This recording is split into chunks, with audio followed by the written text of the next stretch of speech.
बड़ा ऐलान सामने आया है। बलूच लिबरेशन आर्मी आतंकी संगठन है। इसने पाकिस्तान में कई हमलों की जिम्मेदारी ली है। अमेरिका ने बलूच लिबरेशन आर्मी यानी कि बीएलए और उसके सहयोगी संगठन मजीद ब्रिगेड को विदेशी आतंकी संगठन घोषित किया है।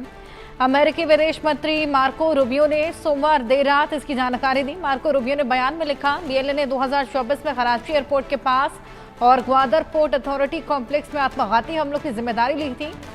मार्च 2025 में जाफर एक्सप्रेस ट्रेन को हाईजैक करने की भी जिम्मेदारी ली, जिसमें 31 नागरिक और सुरक्षाकर्मी मारे गए। 300 से अधिक यात्रियों को बंधक बनाया।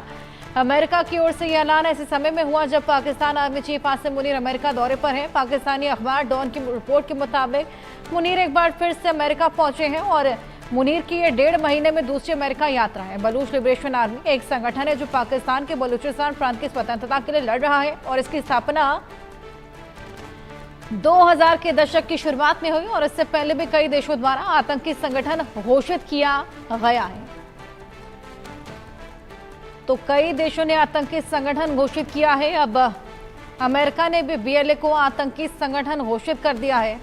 आसिम मुनीर का यूएस का यह दूसरा दौरा और इसी बीच आतंकी संगठन बीएलए को घोषित कर दिया है, जहां पर लगातार आंतरिक कलह बलूचिस्तान और पाकिस्तान में देखा जा रहा है और बीएलए लगातार प्रहार बरसा रहा है।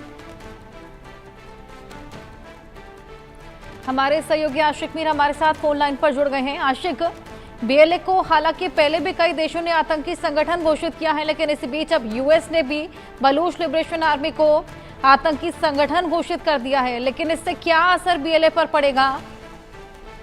देखिए हर्षा, सबसे बड़ी डेवलपमेंट जो है आज देखने को मिली जब यूएस के विजिट पर जो है पाकिस्तान के सेना प्रमुख आसिम मुनीर जा रहे थे, तो उससे पहले ही इस बात की घोषणा जो है की गई कि बीएलए जो कि बलूचिस्तान लिबरेशन आर्मी की एक मिलिटेंट विंग है, उनको जो है अब आतंकी संगठन जो है करार दे दिया गया है। और इसके साथ साथ जिस तरह से हमने देखा भी कई वर्षों से जो है पाकिस्तान के बलूचिस्तान हो या खैबर पख्तूनख्वा में किस तरह बीएलए और पीटीपी के अटैक कई सारे पाकिस्तानी सैनिक है वो मारे गए और उसके चलते जो है ये बड़ी डेवलपमेंट है। और कहीं अगर हम देखें तो बीएलए पर इसका असर पड़ सकता है कि बीएलए जो है अब सारी एक्टिविटीज में भी शामिल है, चाहे बलूचिस्तान की बात करें या खैबर पख्तूनख्वा में उन्होंने अपनी बेस बनाई और जिस तरह से उन्होंने पाकिस्तान की सेना पर अटैक किए हैं, तो उससे साफ तौर पर जाहिर हो रहा है कि पाकिस्तान की सेना में किस तरह की हलचल मच गई है। और साथ ही साथ आसिम मुनीर का ये दूसरा दौरा है यूएस जाने का और इसके चलते जो है ये एक बड़ा कदम किया गया है की तरफ से।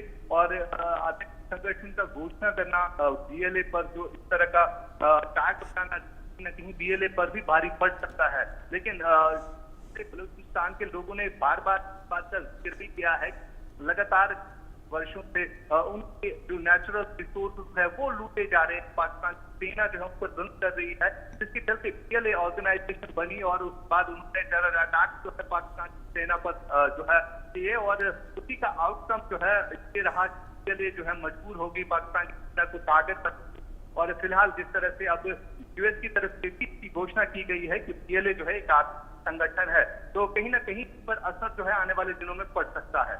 अच्छा, बिल्कुल, थोड़ा बहुत असर देखने को मिल सकता है, लेकिन क्या आपको लगता है कि इस घोषणा के बाद भी, इस ऐलान के बाद भी बीएलए पर कोई असर पड़ेगा? बीएलए जिस तरीके से प्रहार बरसा रहा है उसको बरसाना कम करेगा, क्योंकि जिस तरीके से बीएलए हो या फिर बलूचिस्तान के लोग हो अपनी आवाज को बुलंद कर रहे हैं, अलग होने की मांग कर रहे हैं, क्या वो रुकने वाले हैं इस ऐलान के बाद? देखिए बिल्कुल हर्षा, अगर देखा जाए तो जिस तरह से पाकिस्तान की सेना को काफी ज्यादा नुकसान जो है वो झेलना पड़ा बीएलए के अटैक में। और रिसेंटली हमने देखा जिस तरह से जाफर एक्सप्रेस एक ट्रेन को जो है हाईजैक किया गया था और कहीं ना कहीं वो जो है अब दुनिया भर की नजरों में आ गया था, जिसके चलते ये घोषणा जो है यूएस को भी करनी पड़ी। फिलहाल जिस तरह से संबंध पाकिस्तान और यूएस के बने हुए हैं और बार बार आसिम मुनीर का जो है यूएस का जाना, उसका दौरा जाना, तो वो कहीं ना कहीं इस चीज को दर्शाता है कि अब जो आसिम मुनीर कहीं ना कहीं इस चीज में भी शामिल रहे हैं। और खासतौर पर अगर हम बलूचिस्तान की इन रिसोर्सेज की बात करें जिनका जिक्र बार बार किया जाता है कि उनके नेचुरल रिसोर्सेज को लूटा जा रहा है, चीन को भेजा जा रहा है, या यूएस के साथ जो है मिलकर अब इस चीज को देखने को मिल रहा है कि किस तरह से उन पर जो है जुल्म किया जा रहा है। और दूसरी तरफ अगर बीएलए के अटैक की बात करें तो ऐसा लगने को नहीं लग रहा है कि अटैक जो है थमने का नाम लेंगे, क्योंकि जिस तरह से इससे पहले भी अटैक हुए, यानी बाकी कंट्रीज में भी कहीं ना कहीं प्रेशर डालने की कोशिश की गई थी, प्रेशर टैक्टिक्स थी ये, लेकिन बीएलए जो है वो रुका नहीं। बीएलए की तरफ से वो अटैक जो है हमेशा चलते रहे, और जिस तरह से वहां के लोगों के साथ भी ज्यादतियां हो रही है, तो ऐसा देखने को नहीं मिल रहा है कि यूएस के इस दबाव की वजह से, यूएस की इस घोषणा की वजह से बीएलए रुक सकता है। अच्छा, बीएलए अब रुकने नहीं वाला, और इससे पहले भी तमाम ऐलानों के बावजूद बीएलए नहीं थमा है और अलग होने की मांग पर लगातार अड़े। बहुत शुक्रिया आशिक तमाम जानकारियों के। दिल्ली में दोपहर 1 बजे केंद्र कैबिनेट